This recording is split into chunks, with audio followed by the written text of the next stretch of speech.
ಇವತ್ತು ಇಡೀ ರಾಜ್ಯದ ಚಿತ್ತ ಸಿಎಂ ಸಿದ್ದರಾಮಯ್ಯ ನೇತೃತ್ವದ ಕ್ಯಾಬಿನೆಟ್ ಮೇಲೆ ನೆಟ್ಟಿತ್ತು. ಜಾತಿಗಣತಿ ವರದಿಯನ್ನ ಅನುಷ್ಠಾನ ಮಾಡೇ ಬಿಡ್ತಾರಾ ಇಲ್ಲ ತಿರಸ್ಕಾರ ಮಾಡ್ತಾರಾ ಅನ್ನೋದು ಕುತೂಹಲ ಎಲ್ಲರಲ್ಲೂ ಕೂಡ ಕೆರಳಿಸಿತ್ತು. ನಿಗದಿಯಂತೆ ಕ್ಯಾಬಿನೆಟ್ ಸಭೆ ಕೂಡ ಆರಂಭ ಆಯಿತು. ಆದರೆ ಅಲ್ಲಾಗಿದ್ದೇ ಬೇರೆ. ಕ್ಯಾಬಿನೆಟ್ನಲ್ಲಿ ಯಾವುದೇ ನಿರ್ಧಾರಕ್ಕೂ ಬಾರದೆ ಸಂಪುಟ ಸಭೆಯನ್ನ ಮುಂದೂಡಲಾಗಿದೆ.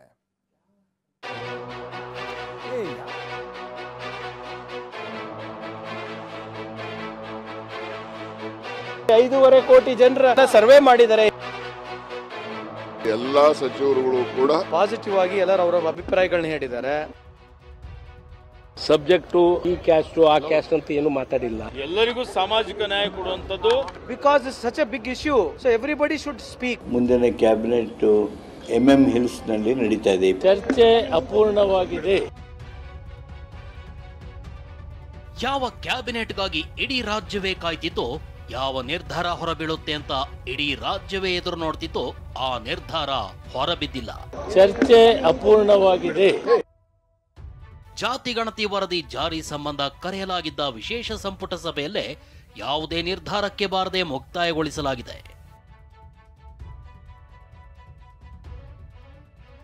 ಸಂಪುಟ ಸಭೆಯಲ್ಲಿ ಜಾತಿ ಗಣತಿ ವರದಿಯ ಭಾರೀ ಕೋಲಾಹಲ. ಜಾತಿ ಗಣತಿ ವರದಿಯನ್ನ ತೀವ್ರವಾಗಿ ವಿರೋಧಿಸಿದ ಡಿಸಿಎಂ ಡಿಕೆ. ಕ್ಯಾಬಿನೆಟ್ನಲ್ಲೂ ಪ್ರಬಲ ದಲಿತ ಸಚಿವರ ಪರ ವಿರುದ್ಧ ವಾಗ್ಯುದ್ಧ. ಯಾವುದೇ ನಿರ್ಣಯಕ್ಕೆ ಬಾರದೆ ಕ್ಯಾಬಿನೆಟ್ ಮುಂದೂಡಿಕೆ. ರಾಜ್ಯದಲ್ಲಿ ಕಳೆದೊಂದು ವಾರದಿಂದ ಜಾತಿ ಗಣತಿ ವರದಿ ದೊಡ್ಡ ಕೋಲಾಹಲ ಎಬ್ಬಿಸಿತು. ಕಳೆದ ಸಂಪುಟ ಸಭೆಯಲ್ಲಿ ಜಾತಿ ಗಣತಿ ವರದಿ ಮಂಡಿಸಿದ್ದ ಬೆನ್ನಲ್ಲೇ ಪರ ವಿರೋಧದ ಚರ್ಚೆ ಶುರುವಾಗಿತ್ತು. ಈ ಮಧ್ಯೆ ಜಾತಿ ಗಣತಿ ವರದಿಯ ಸೋರಿಕೆಯಾದ ಅಂಕಿ ಸಂಖ್ಯೆಗಳು ಒಕ್ಕಲಿಗರು ಲಿಂಗಾಯತರನ್ನ ಸಿಡಿದೇಳುವಂತೆ ಮಾಡಿತ್ತು. ಜಾತಿ ಗಣತಿ ವರದಿ ಜಾರಿಯಾದ್ರೆ ಕರ್ನಾಟಕ ಬಂದ್ ಮಾದರಿ ಹೋರಾಟ ಮಾಡ್ತೀವಿ ಅಂತ ಒಕ್ಕಲಿಗರು ಗುಡುಗಿದ್ರು. ಹತಶೋಷಿತ ಸಮುದಾಯ ಜಾತಿ ಗಣತಿ ವರದಿ ಜಾರಿಯಾಗದೇ ಇದ್ರೆ ಬೀದಿ ಬೀದಿಯಲ್ಲಿ ದಂಗೆ ಹೇಳ್ತೀವಿ ಅಂದಿದ್ರು. ಇಷ್ಟೆಲ್ಲ ಪರ ವಿರೋಧದ ಮಧ್ಯೆ ಇವತ್ತು ಕ್ಯಾಬಿನೆಟ್ ಸಭೆ ನಿಗದಿಯಾಗಿತ್ತು. ಆದರೆ ಸಂಪುಟ ಸಭೆಯಲ್ಲಿ ಆಗಿದ್ದೇ ಬೇರೆ. ಹಾಗಿದ್ರೆ ಕ್ಯಾಬಿನೆಟ್ನಲ್ಲಿ ಇವತ್ತು ನಡೆದ ಕೋಲಾಹಲ ಎಂಥದ್ದು? ಜಾತಿ ಗಣತಿ ವರದಿ ಜಾರಿಗೆ ಯಾರೆಲ್ಲ ವಿರೋಧಿಸಿದ್ರು? ಡಿಸಿಎಂ ಡಿಕೆ ಏರು ಧ್ವನಿಯಲ್ಲಿ ಮಾತನಾಡಿದ್ದು ಯಾಕೆ? ತೋರಿಸ್ತೀವಿ ನೋಡಿ. ವೈಯಕ್ತಿಕ ಅಭಿಪ್ರಾಯ ಸಂಗ್ರಹಕ್ಕೆ ಮುಂದಾದ ಸಿಎಂ ಸಿದ್ದರಾಮಯ್ಯ. ಕ್ಯಾಬಿನೆಟ್ನಲ್ಲಿ ಏರು ಧ್ವನಿಯಲ್ಲಿ ಮಾತನಾಡಿದ ಡಿಸಿಎಂ ಡಿಕೆ. ಕ್ಯಾಬಿನೆಟ್ನಲ್ಲಿ ಸಿಎಂ ಸಿದ್ದರಾಮಯ್ಯ ಮೊದಲು ಜಾತಿ ಗಣತಿ ವರದಿ ಸಂಬಂಧ ಸಚಿವರ ಬಳಿ ವೈಯಕ್ತಿಕ ಅಭಿಪ್ರಾಯ ಸಂಗ್ರಹಕ್ಕೆ ಮುಂದಾಗಿದ್ರು. ಈ ವೇಳೆ ದಲಿತ ಸಮುದಾಯದ ಸಚಿವರು ಜಾತಿ ಗಣತಿ ನಮ್ಮ ಕಾಂಗ್ರೆಸ್ ಪ್ರಣಾಳಿಕೆಯಲ್ಲೇ ಇದೆ, ಅದು ನಮ್ಮ ಪಾಲಿಸಿ, ಜಾತಿ ಗಣತಿಯಿಂದ ಹಿಂದೆ ಸರಿಯೋದು ಬೇಡ ಅಂತ ಕೆಲ ದಲಿತ ಸಚಿವರು ಆಗ್ರಹಿಸಿದ್ರು. ಆದರೆ ಇದಕ್ಕೆ ಆಕ್ಷೇಪ ವ್ಯಕ್ತಪಡಿಸಿದ ಲಿಂಗಾಯತ ಸಮುದಾಯದ ಸಚಿವರು ಹಾಗೂ ಒಕ್ಕಲಿಗ ಸಮುದಾಯದ ಸಚಿವರು ಏರು ಧ್ವನಿಯಲ್ಲಿ ಮಾತನಾಡಲು ಶುರು ಮಾಡಿದ್ರು.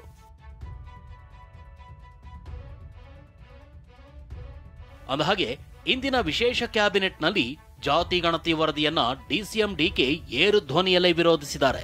ಮೊದಲಿಗೆ ಸಚಿವ ಎಸ್ ಮಲ್ಲಿಕಾರ್ಜುನ ಜಾತಿ ಗಣತಿ ವರದಿಯನ್ನ ತೀವ್ರವಾಗಿ ವಿರೋಧಿಸಿದ್ರು.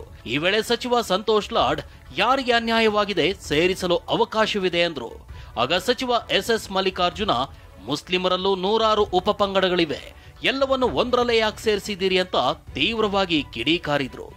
ಜಾತಿ ಗಣತಿ ಒಪ್ಪಲು ಸಾಧ್ಯವೇ ಇಲ್ಲ ಅಂತ ಕಡ್ಡಿ ಮುರಿದಂತೆ ಎಸ್ ಮಲ್ಲಿಕಾರ್ಜುನ ಹೇಳಿದ್ರು. ಸಚಿವ ಮಲ್ಲಿಕಾರ್ಜುನ ಮಾತಿಗೆ ಡಿಸಿಎಂ ಡಿಕೆ ಕೂಡ ಧ್ವನಿಗೂಡಿಸಿದ್ರು. ಆಕ್ಷೇಪ ಎತ್ತಿದ ಸಚಿವರಿಗೆ ಲಿಖಿತ ರೂಪದಲ್ಲಿ ನೀಡುವಂತೆ ಸಿಎಂ ಸಲಹೆ. ಹೀಗೆ ಕ್ಯಾಬಿನೆಟ್ನಲ್ಲಿ ಯಾರೆಲ್ಲ ಜಾತಿ ಗಣತಿ ವರದಿ ಜಾರಿಗೆ ಆಕ್ಷೇಪ ಎತ್ತಿದ್ರೋ ಅವರಿಗೆ ಲಿಖಿತ ರೂಪದಲ್ಲಿ ನೀಡಿ ಅಂತ ಸಿಎಂ ಸಿದ್ದರಾಮಯ್ಯ ಹೇಳಿದ್ರು. ಬಳಿಕ ಯಾವುದೇ ತೀರ್ಮಾನಕ್ಕೆ ಬಾರದೆ ಸಂಪುಟ ಸಭೆಯನ್ನ ಮುಕ್ತಾಯಗೊಳಿಸಲಾಯಿತು. ಸಂಪುಟ ಸಭೆಯ ಬಳಿಕ ಸಿಎಂ ಸಿದ್ದರಾಮಯ್ಯ ಯಾವುದೇ ಪ್ರತಿಕ್ರಿಯೆ ನೀಡದೆ ಹಾಗೆ ತೆರಳಿದ್ರೆ ಕೆಲ ಸಚಿವರು ಜಾತಿ ಗಣತಿಗೆ ಯಾವುದೇ ವಿರೋಧ ಇಲ್ಲ ಅಂದಿದ್ದಾರೆ. ಯಾರು ವಿರೋಧ ಅಂತ ಇಲ್ಲ, ಮಾಹಿತಿಯನ್ನ ಕೇಳಿದ್ದಾರೆ. ಅವರೇ ಕೇಳಿದ್ದಂತಲ್ಲ, ಎಲ್ಲಾ ಸಚಿವರುಗಳು ಕೂಡ ಅವರಲ್ಲಿರ್ತಕ್ಕಂಥ ಸಂಶಯಗಳ ಬಗ್ಗೆ ಮಾಹಿತಿಯನ್ನ ಕೇಳಿದ್ದಾರೆ.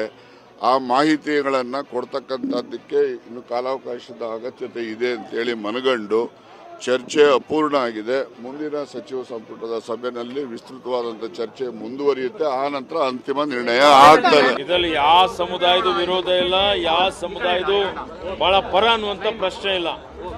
ಎಲ್ಲರಿಗೂ ಸಾಮಾಜಿಕ ನ್ಯಾಯ ಕೊಡುವಂಥದ್ದು, ಸಮಾಜ ನಿರ್ಮಾಣ ಮಾಡುವಂಥದ್ದು ನಮ್ಮ ಸರ್ಕಾರದ ಒಂದು ನಿಲುವಿದೆ. ಚರ್ಚೆ ಅಪೂರ್ಣ ಆಗಿದೆ. ನನ್ನ ಇದು ಅಭಿಪ್ರಾಯನೂ ಬಂದಿಲ್ಲ. ಈಗ ಚರ್ಚೆ ಆಗ್ತಾ ಇದೆ, ಎಲ್ಲರೂ ತಮ್ಮ ತಮ್ಮ ಅಭಿಪ್ರಾಯಗಳನ್ನ ಹೇಳ್ತಾ ಇದ್ದಾರೆ. ಆ ಮುಂದಿನ ಕ್ಯಾಬಿನೆಟ್ ಅಲ್ಲಿ ಚರ್ಚೆ ಮುಂದುವರಿತದೆ. ಅದನ್ನ ನಾನು ಕ್ಯಾಬಿನೆಟ್ ಆಗಿ ಏನು ಹೇಳಿದೆ ಅಂತ ಹೇಳಕ್ ಬರಲ್ಲ. ಇನ್ನು ಕ್ಯಾಬಿನೆಟ್ನಲ್ಲಿ ಜಾತಿ ಗಣತಿ ವರದಿಯನ್ನ ತೀವ್ರವಾಗಿ ವಿರೋಧಿಸಿರುವ ಸಚಿವ ಮಲ್ಲಿಕಾರ್ಜುನ ಸಭೆ ಬಳಿಕ ಲೋಪದೋಷಗಳ ಬಗ್ಗೆ ಚರ್ಚೆ ಆಗಿದೆ ಅಂದಿದ್ದಾರೆ. ಸಬ್ಜೆಕ್ಟು ಆ ಕಾಂಬಿನೇಷನು, ಈ ಕ್ಯಾಸ್ಟು ಆ ಕ್ಯಾಸ್ಟ್ ಅಂತ ಏನು ಮಾತಾಡಿಲ್ಲ. ಏನು ಲೋಪದೋಷಗಳದಾವ ಇನ್ನೊಂದ್ಸತಿ ಸರ್ವೆ ಮಾಡಬೇಕು, ಏನು ಮಾಡಬೇಕು ಅದ್ರ ಬಗ್ಗೆ ಚರ್ಚೆ ಆಗಿ ಕುಲಂಕುಷವಾಗಿ ನೆಕ್ಸ್ಟ್ ಕ್ಯಾಬಿನೆಟ್ಗೆ ತಗೊಂಬರ್ಬೇಕು. ಚರ್ಚೆ ಮಾಡಿದ್ರೆ ತಾನೆ, ಒಂದೆರಡು ಸರಿ ಚರ್ಚೆ ಆಗಲಿ. 5.5 ಕೋಟಿ ಜನರ ಸರ್ವೆ ಮಾಡಿದ್ದಾರೆ, ಹೇಗೆ ಮಾಡಿದ್ದಾರೆ, ಯಾಕೆ ಮಾಡಿದ್ದಾರೆ, ವೈಜ್ಞಾನಿಕವಾಗಿದೆಯಾ ಇಲ್ಲ, ಅದೆಲ್ಲ ಚರ್ಚೆ ಆಗ್ಬೇಕಲ್ಲ. ಸುಮ್ಮನೆ ನಾವು ಹೇಗೆ ಡಿಸಿಷನ್ ಇದು ಒಂದೇ ಕ್ಯಾಬಿನೆಟ್ ಆಗ್ತಕ್ಕಂಥದ್ದಲ್ಲ. It's a big issue. So ಮಾನ್ಯ ಮುಖ್ಯಮಂತ್ರಿಯವರು ಮತ್ತೆ ಪುನಃ ನೆಕ್ಸ್ಟ್ ವೀಕಿಗೆ ಇದನ್ನ ಡೀಟೇಲ್ ಆಗಿ ಇದರ ಬಗ್ಗೆ ಡಿಬೇಟ್ ಆಗಲಿಕ್ಕೆ ಮತ್ತೆ ಅವಕಾಶವನ್ನು ಮಾಡಿದ್ದಾರೆ. ಮೇ 2ರಂದು ನಡೆಯುವ ಕ್ಯಾಬಿನೆಟ್ನಲ್ಲಿ ಮುಂದಿನ ನಿರ್ಣಯ. ಇನ್ನು ಮುಂದಿನ ವಾರ ಅಂದ್ರೆ ಏಪ್ರಿಲ್ 24ರಂದು ಮಲೆಮಹದೇಶ್ವರ ಬೆಟ್ಟದಲ್ಲಿ ಕ್ಯಾಬಿನೆಟ್ ನಡೆಯಲಿದೆ. ಅಲ್ಲಿ ಸ್ಥಳೀಯ ಸಮಸ್ಯೆಗಳ ಚರ್ಚೆಯ ಅಜೆಂಡಾ ಸೆಟ್ ಆಗಿದೆ. ಹೀಗಾಗಿ ಮೇ 2ರಂದು ಕ್ಯಾಬಿನೆಟ್ನಲ್ಲಿ ಜಾತಿ ಗಣತಿ ವರದಿ ವಿಚಾರ ಚರ್ಚೆಗೆ ಬರೋ ನಿರೀಕ್ಷೆ ಇದೆ. ಮುಂದಿನ ಕ್ಯಾಬಿನೆಟ್ MM ಹಿಲ್ಸ್ನಲ್ಲಿ ನಡೀತಾ ಇದೆ 24ನೇ ತಾರೀಕಿಗೆ.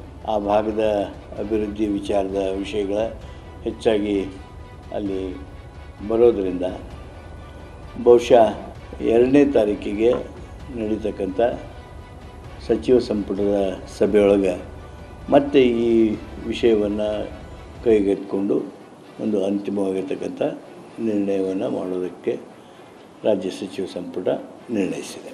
ಅಸಲಿಗೆ ಇವತ್ತು ಕ್ಯಾಬಿನೆಟ್ ಸಭೆಗೂ ಮುನ್ನವೇ ಲಿಂಗಾಯತ ಸಮುದಾಯದ ಸಚಿವರು MB ಪಾಟೀಲ್ ನಿವಾಸದಲ್ಲಿ ಪ್ರತ್ಯೇಕ ಸಭೆ ನಡೆಸಿದ್ರು.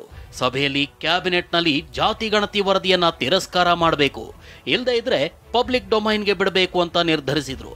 ಅದರಂತೆ ಲಿಂಗಾಯತ ಸಚಿವರು ಜಾತಿ ಗಣತಿ ವರದಿಗೆ ಕ್ಯಾಬಿನೆಟ್ನಲ್ಲಿ ವಿರೋಧಿಸಿದ್ದಾರೆ. ಹೀಗಾಗಿ ಮುಂದಿನ ಕ್ಯಾಬಿನೆಟ್ನಲ್ಲಿ ಏನಾಗುತ್ತೆ ಅನ್ನೋದು ತೀವ್ರ ಕುತೂಹಲ ಕೆರಳಿಸಿದೆ. ಪ್ರಸನ್ನ ಗಾಂವ್ಕರ್, TV9 ಬೆಂಗಳೂರು.